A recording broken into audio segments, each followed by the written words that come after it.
मुझे आशा है कि आप लोगों को 10+2 का फर्स्ट चैप्टर जीवों में जनन अर्थात रिप्रोडक्शन इन लिविंग ऑर्गेनिज्म का 2 क्लास जो है हम किए थे। आशा है कि जितना भी टॉपिक्स आपको पढ़ाया गया है निश्चित रूप से आप लोग भली भांति समझ रहे होंगे। जो बच्चे आज नए आए हुए या ये फर्स्ट क्लास जो है कर रहा हो, उसके लिए थोड़ा सा हम पीछे बैक जाना चाहेंगे कि आखिर में जीवों में जनन जो चैप्टर है इसमें जनन की क्या परिभाषा होती है। उसको मैंने आप लोग को बताया था कि जीवों में पाए जाने वाली वैसी क्षमता, फिर से सुनिए, जीवों में पाए जाने वाली वैसी क्षमता जिसके द्वारा जीव अपने ही समान नए जीव को उत्पन्न करता है या फिर जन्म देता है, प्रजनन कहलाता है। ये मैंने फर्स्ट डेफिनेशन, पहला परिभाषा जनन का दिया था। दूसरा परिभाषा जनन का मैंने बताया था आप लोगों को, वैसी क्रिया जिसके द्वारा जीव अपने ही समान संतान को उत्पन्न करता है या जन्म देता है, प्रजनन कहलाता है। तीसरा परिभाषा बिल्कुल आसान जो मैंने आपको बताया था, माता पिता के द्वारा, ध्यान से सुनिएगा, एक लाइन का परिभाषा है प्रजनन का। माता पिता के द्वारा संतान की उत्पत्ति की क्रिया को प्रजनन कहते हैं। फिर से सुनिए, माता पिता के द्वारा संतान की उत्पत्ति की क्रिया को प्रजनन कहते हैं। ये 3 तरह से हमने प्रजनन को परिभाषित किया था। इसके बाद मैंने बताया था कि प्रजनन जो होता है वो 2 प्रकार का होता है। प्रजनन कितने प्रकार का होता है? 2 प्रकार का होता है। पहला प्रकार जो प्रजनन का था उसमें मैंने बताया था अलैंगिक प्रजनन, जिसको हम लोग अंग्रेजी में एसेक्सुअल रिप्रोडक्शन कहते हैं। और दूसरा प्रकार जो प्रजनन का था उसको हम लोग कहते हैं लैंगिक प्रजनन, मतलब सेक्सुअल रिप्रोडक्शन।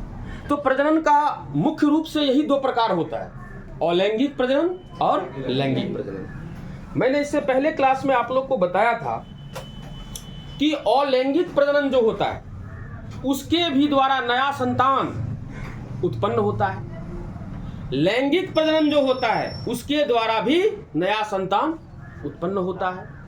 अर्थात अलैंगिक प्रजनन में भी जीवों का जन्म होता है और लैंगिक प्रजनन के द्वारा भी जीव का जन्म होता है।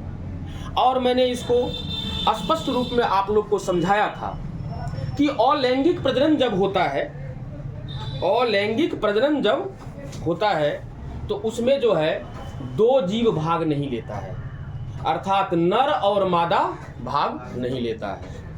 और मैंने उसी में बताया था नर और मादा भाग नहीं लेता है, इसका मतलब क्या? नर का युग्मक अर्थात नर युग्मक, मादा का युग्मक अर्थात मादा युग्मक। अर्थात अलैंगिक प्रजनन में नर युग्मक और मादा युग्मक भाग नहीं लेता है। नर युग्मक और मादा युग्मक के संयुग्मन या मिलन के बिना ही जीव क्या करता है? नया जीव को जन्म दे देता है।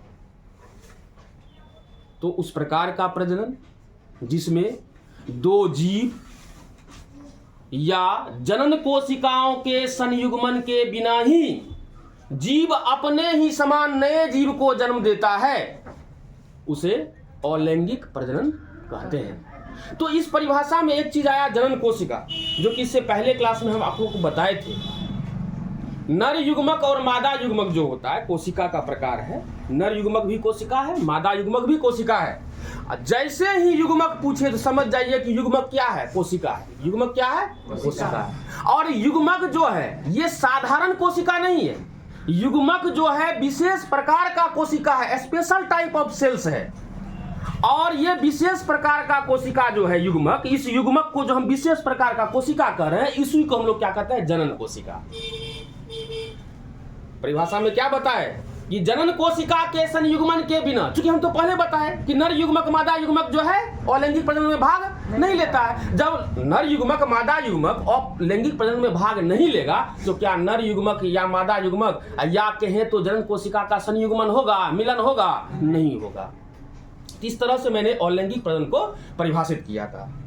इसके बाद जो है अलैंगिक प्रजनन में ही आप लोग को हम बताए थे, मान लीजिए ये जीव है, जीव को क्या कहते हैं हम लोग? Living organisms. लिविंग लिखना नहीं है, सिर्फ समझना है। Living organisms. इस जीव में मान लीजिए आप कि अलैंगिक प्रजनन हो रहा है। क्या हो रहा है? अलैंगिक प्रजनन हो रहा है, मतलब एसेक्सुअल रिप्रोडक्शन हो रहा है। तो बताइए, कोई भी प्रजनन अगर जीव में होगा, उसका रिजल्ट, परिणाम क्या हो गया? नया जीव का जन्म। अगर किसी जीव में प्रजनन होगा तो क्या होगा? नया जीव का जन्म होगा। तो जीव में जब अलैंगिक प्रजनन होगा तो क्या नया जीव का जन्म होगा ना? नए संतान की उत्पत्ति होगा ना? तो ये जीव में जब अलैंगिक जनन होता है तो नया जीव का उत्पन्न होगा, नया जीव की उत्पत्ति होगी, नया जीव बनेगा। ठीक है। अब कह रहा है कि ये जीव जो है नया जीव को उत्पन्न किया, अर्थात ये जो होगा ये क्या कहलाएगा? जनक। ध्यान दीजिएगा, ये बार बार शब्द आएगा। जनक को क्या कहते हैं हम लोग? पेरेंट। और इस जीव से ये नया जीव जो बना, इसको हम लोग क्या कहते हैं? ऑफस्प्रिंग्स। ऑफस्प्रिंग्स मतलब संतान। तो कहता है कि अगर जीव में अलैंगिक प्रजनन होता है तो जीव से नया जीव जो बनता है, तो इस नया जीव में जो है, ये नया जीव जो है आकारिकी रूप से, किस रूप से? आकारिकी रूप से। इसको हम लोग कहते हैं मॉर्फोलॉजिकली। मॉर्फोलॉजिकली। और आनुवंशिकी रूप से, और आनुवंशिकी रूप से, इसको हम लोग कहते हैं जेनेटिकली। अब यहां समझिए कि आकारिकी, अब यहां समझिए कि आकारिकी और आनुवंशिकी का क्या अर्थ होता है। मान लीजिए कि जीव है, इसमें अलैंगिक जनन हुआ तो नया जीव जो बना, तो इस नया जीव का संपूर्ण बाहरी लक्षण, संपूर्ण बाहरी लक्षण जो है ये जनक जीव के समान होगा। तो संपूर्ण बाहरी लक्षण जो जनक जीव के समान होगा उसी को कहते हैं आकारिकी। और जो नया जीव बना है इसका अंदर का भी गुण लक्षण